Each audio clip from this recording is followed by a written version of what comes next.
दोस्तों, अगर मैं आपसे पूछूं कोल्ड ड्रिंक का कलर कैसा होता है तो शायद आप कहेंगे ब्लैक। लेकिन दोस्तों, आज हम जिस देश का सैर करने जा रहे हैं वहाँ पर कोल्ड ड्रिंक ग्रीन कलर का होता है। यह एक ऐसा देश है जहाँ पर ज्यादातर चीजें उल्टी होती है। पूरी दुनिया में ट्रेन जहाँ सीधी होकर चलती है वहीं इस देश में ट्रेन उल्टी होकर चलती है। यह देश दुनिया से अलग ही है क्योंकि यहाँ पर बर्गर आपको ब्राउन कलर का नहीं मिलेगा, बल्कि यहाँ का बर्गर ब्लैक कलर का मिलेगा आपको। दोस्तों, आविष्कार के मामले में इस देश का कोई मुकाबला ही नहीं। तो आज हम जिस देश का सैर करने जा रहे हैं उस देश ने पूरी दुनिया को दिखा दिया है कि आप अपनी मेहनत से जीरो से हीरो कैसे बन सकते हैं। आप जानते होंगे स्कूल की सफाई करने के लिए वर्कर्स लगे होते हैं, लेकिन इस देश पर बच्चे अपनी स्कूल की सफाई खुद ही करते हैं। इस देश में मोटे होने पर सरकार फाइन लगाती है, वहीं सिंक एंड फ्लश दोनों अटैच्ड होते हैं ताकि पानी की बर्बादी न हो सके। दोस्तों, इस देश का ट्रेन 500 किलोमीटर की रफ्तार से चलता है। दोस्तों, आपके दिमाग में आ ही गया होगा हम जिस देश का सैर करने जा रहे हैं वह देश कोई और नहीं बल्कि जापान ही है। जी हाँ दोस्तों, जापान। तो फिर देर न करते हुए चलते हैं दोस्तों जापान के एक शानदार सफर में। दोस्तों, जापान का आधिकारिक नाम जापानीज भाषा में निप्पॉन कोकू या निहाओ कोकू है। इस देश को अगर क्षेत्रफल की लिहाज से देखें तो यह लगभग 3,77,915 वर्ग किलोमीटर में फैला हुआ है। दोस्तों, जापान की जनसंख्या लगभग 13 करोड़ के आसपास है और जनसंख्या के मामले में यह देश दुनिया के 11वें नंबर पर आता है। अगर डेंसिटी की बात करें तो यहाँ पर 347 लोग पर स्क्वायर किलोमीटर में दिख जाते हैं। वैसे दोस्तों, यहाँ पर 92% लोग शहरों में रहते हैं तो वहीं सिर्फ 8% लोग गांवों में रहते हैं। अगर यहाँ की मुद्रा की बात करें तो वह जापानीज येन है और भारतीय रुपयों में इसका कीमत भारत का 1 रुपए 1.46 जापानीज येन होता है। दोस्तों, क्या आप जानते हैं जापान के लोग दुनिया में सबसे ज्यादा साल जीने वाले लोग होते हैं? जी हाँ, यहाँ के लोगों की औसतन उम्र है 85 साल। अब आप सोच ही रहे होंगे यहाँ के लोग इतने फिट कैसे रहते हैं, क्या राज है इसके पीछे का? तो बता दें आपको, तो इनके पीछे का राज है यहाँ के लोगों का स्वास्थ्य। यहाँ के हर चीजों में ग्रीन टी मिल जाएगी। यहाँ के लोगों के लिए ऑक्सीजन के बाद सबसे ज्यादा कुछ इम्पोर्टेंट चीज है तो वह है ग्रीन टी। तभी तो हमने बताया था कि यह दुनिया का एक ऐसा देश है जहाँ पर कोल्ड ड्रिंक आपको ग्रीन कलर की मिलती है क्योंकि इसमें ग्रीन टी मिली रहती है। चाय जापान का सबसे पसंदीदा पेय पदार्थ है। सुबह से लेकर शाम तक और अलग अलग त्योहार और वीकेंड पर यहाँ अलग अलग तरह के चाय पिए जाते हैं। यहाँ लगभग 100 तरह की चाय की पैदावार होती है और हमने आपको बताया ही है कि सबसे ज्यादा ग्रीन टी पिए जाते हैं। जापान में पाए जाने वाली चाय हमारे देश से कई गुना बेहतर और सेहतमंद होती है क्योंकि यहाँ के लोग अपने चाय में चीनी और दूध जैसे पदार्थ का इस्तेमाल बिल्कुल भी नहीं करते। दोस्तों, आप इसी बात से अंदाजा लगा सकते हैं कि जापान में ग्रीन टी का डिमांड कितना होगा। और हाँ दोस्तों, यहाँ का आइसक्रीम भी हरे रंग का होता है। वाकई में जब कोई इतना ग्रीन टी पिएगा तो लाइफ में हरियाली तो आनी ही है। क्या आप जानते हैं दुनिया का सबसे बेस्ट एजुकेशन सिस्टम जापान का ही माना जाता है? जी हाँ दोस्तों, इस देश में किताबी ज्ञान से ज्यादा प्रैक्टिकली नॉलेज देने को महत्व देते हैं। साथ ही दोस्तों, यहाँ के स्कूलों में साफ सफाई करने के लिए वर्कर्स नहीं होते, बल्कि यहाँ के बच्चे ही खुद स्कूलों का साफ सफाई करते हैं। झाड़ू पोछा से लेकर सब कुछ बच्चे खुद ही करते हैं। दोस्तों, आपको पता होना चाहिए कि जापान में कडल कैफे कुछ ज्यादा ही फेमस है। जानते हो इसमें होता क्या है? यह एक तरह का पार्लर होता है जहाँ पर सुंदर सुंदर लड़कियाँ आपको रिलैक्स करती हैं बॉडी मसाज देकर। साथ ही वो आपके साथ इमोशनली अटैच्ड होती हैं। कहा जाता है कि जो एक बार कडल कैफे जाता है वह बार बार जाने को सोचता है। अगर दोस्तों आप भी कभी जापान जाएं तो एक बार ट्राई कर सकते हैं। दोस्तों, आपको बता दें जापान दुनिया का सबसे ज्यादा एजुकेटेड देश है।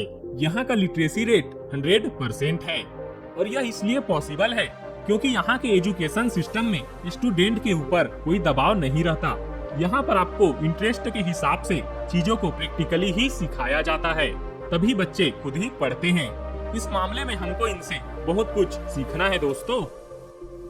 जापानी लोगों के बीच में नूडल्स बहुत ही पॉपुलर है, लेकिन मजे की बात तो यह है यहाँ के लोग नूडल्स और सूप सुरक सुरक कर खाते हुए दिखेंगे। ये यहाँ का परंपरा है। जिसने खाते हुए जितना ज्यादा तेज आवाज निकाला उसको वह खाना उतना ही पसंद आया। दोस्तों, यहाँ के लोग ज्यादातर समुद्री मतलब कि पानी में पाए जाने वाले चीजों को खाते हैं, चाहे वे वेज हो या नॉन वेज। समुद्र में पाए जाने वाले पौधों से लेकर हर तरह के समुद्री जीव खाने के लिए यहाँ के लोग बहुत ही शौकीन होते हैं। क्या आपको पता है समुद्र में उगने वाली सब्जियां जमीन पर उगने वाली सब्जियों की तुलना में ज्यादा ताकतवर होती है और साथ ही मछलियों के मांस में चिकन और रेड मीट से कई गुना ज्यादा पोषक तत्व पाए जाते हैं। आपको बता दें, जापान पूरी दुनिया में मछली के सप्लाई का 10% अकेला ही कंज्यूम कर लेता है। साल भर में जापान के लोग लगभग 1 लाख टन सीवीड का सेवन कर लेते हैं। सीवीड समुद्री पौधे होते हैं और मात्र 1 कप सीवीड में 5 से 10 ग्राम प्रोटीन होते हैं और साथ ही इसमें आयोडीन, पोटेशियम की मात्रा भी भरपूर पाई जाती है। दोस्तों, एक बात और जापान की, आप यहाँ पर कहीं भी खाना खा लो, लेकिन आपके ऊपर रेस्टोरेंट्स में टिप देने का कोई दबाव नहीं होता। यहाँ पर किसी को किसी भी रूप में कोई टिप नहीं दिया जाता। यहाँ का सिंपल सा तरीका है, आप कहीं भी खाना खाए या आपको सर्विस दी गई और आपने डायरेक्ट बिल पे किया। जापान के लोग कितने आविष्कारी होते हैं, आप इसी बात से अंदाजा लगा सकते हैं कि यहाँ की महिला जो स्कूटी चलाती है उनके हेलमेट आप देख लीजिए। यह देखिए दोस्तों, कैसे महिलाओं की चोटी निकालने के लिए हेलमेट में स्पेशल होल किया गया है। क्या कमाल के होते हैं ना यहाँ के लोग। दोस्तों, पूरी दुनिया में पानी को बचाने की बात हो रही है, लेकिन आपको पता होना चाहिए इस मामले में सालों पहले जापान ने एक बड़ा कदम उठा लिया था। इस कदम के मुताबिक यहाँ के बाथरूम के सिंक एंड फ्लश दोनों आपको एक साथ कनेक्ट मिलेंगे। इसका मतलब है कि जब भी आप सिंक में हाथ धोते हैं तो पानी सीधे फ्लश में चला जाता है।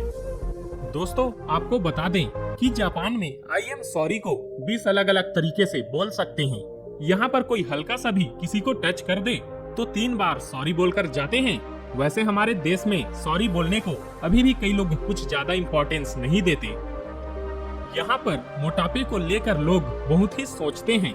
यहाँ पर आपको सिर्फ पहलवान ही मोटे दिखेंगे, लेकिन बाकी में ज्यादातर लोग आपको यहाँ पर फिट नजर आएंगे। फिटनेस को लेकर यहाँ के लोग इतने सीरियस हैं कि वो डाइट वाटर पीते हैं। जी हाँ दोस्तों, इस तरह का वाटर आपको सिर्फ जापान में ही मिलेगा। इस डाइट वाटर में होता है बहुत सारा विटामिन, मिनरल्स और हाँ, आप जापान में हैं तो कैसे भूल सकते हैं ग्रीन टी को, जो आपको पतला करने में मदद करता है। दोस्तों, आपको यहाँ का एक तरीका हो सकता है पसंद ना आए। यहाँ के लोग स्विमिंग पूल में नहाते तो जरूर हैं, लेकिन यहाँ के बीच में स्विम सूट पहनना अलाउ नहीं है। जी हाँ दोस्तों, यह सच है। यहाँ के लोगों का मानना है कि गर्म पानी वाले स्विमिंग पूल में नहाने के लिए स्विम सूट की कोई जरूरत नहीं पड़ती। वैसे दोस्तों, हर देश में अच्छाई के साथ बुराई भी होती है, यहाँ भी है। यहाँ के लोग सबसे ज्यादा डिप्रेशन के शिकार हैं। क्या आपको हिकिकोमारी के बारे में पता है? अगर नहीं पता तो कोई बात नहीं, अभी जान लीजिए। दोस्तों, इसमें आप अपने आप को एक रूम में बंद करके रख लेते हैं। आप अपने आप को समाज से अलग कर लेते हैं। आप किसी से नहीं मिलते और धीरे धीरे आपके डिप्रेशन का लेवल इतना ऊपर पहुंच जाता है कि आप अपने आप को खत्म कर देते हैं। इसी को यहाँ पर हिकिकोमारी कहा जाता है। जापान की कुछ बहुत सारी मान्यताएं हमारे देश से मिलती जुलती है। जैसे कि हमारे देश में जब भी किसी दूसरे के घर उनसे मिलने जाते हैं तो घर के बाहर ही जूते चप्पल निकाल देते हैं। इसी तरह जापान में भी लोग किसी दूसरे के घर जाते हैं तो जूते चप्पल बाहर ही निकाल देते हैं। दोस्तों, आपको बता दूं, जापान के लोगों के बीच में एक अलग ही तरह का परंपरा है। इसके अनुसार जब भी कोई जापानी अपने घर में पार्टी देता है तो वह अपने घर में सबके लिए ड्रिंक तैयार करता है, लेकिन वह खुद के लिए नहीं करता। वह एक्सपेक्ट करता है कि उसके लिए ड्रिंक कोई और तैयार करेगा। आपको पता ही होगा, जापान टेक्नोलॉजी के मामले में दुनिया से बहुत आगे है। यहाँ के लोग कैसे हैं, क्या हैं, आप जानते ही होंगे। तभी तो दोस्तों, जापान में आप जो टैक्सियां देखते हैं वह सबसे अलग होते हैं। यहाँ के टैक्सियां में गेट लगाने की आपको जरूरत ही नहीं होती। यहाँ सब काम ऑटोमेटिक होता है। वैसे दोस्तों, जापान में लोगों का रहने का तरीका बहुत ही अलग है। यहाँ के लोगों के बीच आपस में बहुत ही ज्यादा प्यार होता है। आपको बता दें, आप चाहे जितने भी साल जापान में रह ले, वहाँ की सरकार आपको कभी भी परमानेंट रेजिडेंट सर्टिफिकेट नहीं देगी।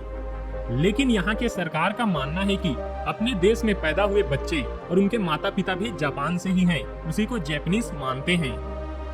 तो दोस्तों, अब आपका इंतजार खत्म होता है। अब चलते हैं जापान के उन जगहों में। अगर कभी जापान जाने का मौका मिले तो आप कहां कहां जा सकते हैं। Tokyo tower. दोस्तों, टोक्यो का यह टावर एफिल टावर से ही प्रेरित है। टूरिस्ट इसकी चढ़ाई करने के लिए दूर दूर से आते हैं। लाइट से सजे इस टावर की खूबसूरती रात में दोगुनी हो जाती है। यहाँ पर आप खूब मस्ती कर सकते हैं। और हाँ दोस्तों, यादगार के तौर पर पिक्स क्लिक जरूर करवाइएगा। कुमानो नाची ताइसा। दोस्तों, यह जापान के खूबसूरत मंदिरों में से एक है।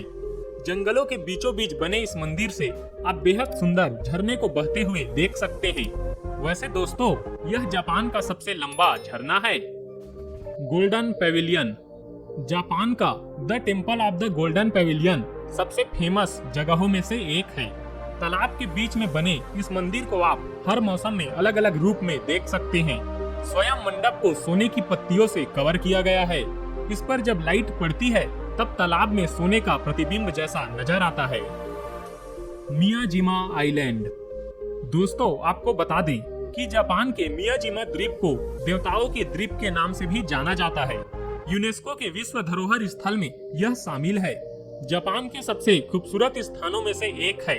वैसे दोस्तों, आप इस द्वीप पर केवल नाव के द्वारा ही पहुंच सकते हैं। तोडाजी टेम्पल। सुंदर बगीचा और जंगली जीवों से घिरे इस मंदिर की खूबसूरती देखकर आप भी हैरान रह जाएंगे।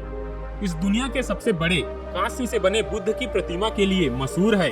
इसके अलावा आप यहाँ हिरणों को मैदान में आजादी से घूमते हुए देख सकते हैं। Mount Fuji. दोस्तों, आपको बता दें कि जापान के सबसे खूबसूरत जगहों में से एक है माउंट फुजी, जो कि सबसे ऊंचा पर्वत है। ट्रैकिंग करने के लिए इससे अच्छी जगह कोई और हो ही नहीं सकती। इसकी खूबसूरती और ठंडी मौसम पर्यटकों को अपनी ओर आकर्षित करती है और इसको देखने के लिए सभी देशों से हजारों की संख्या में लोग आते हैं। तो आशा करता हूँ दोस्तों, आपको यह वीडियो अच्छी लगी होगी। अगर अच्छी लगी तो एक लाइक जरूर करें और चैनल को सब्सक्राइब करें और अपने दोस्तों के साथ शेयर करें। तो फिर मिलते हैं दोस्तों एक अगली वीडियो में। अभी के लिए इतना ही। Thank you. Take care.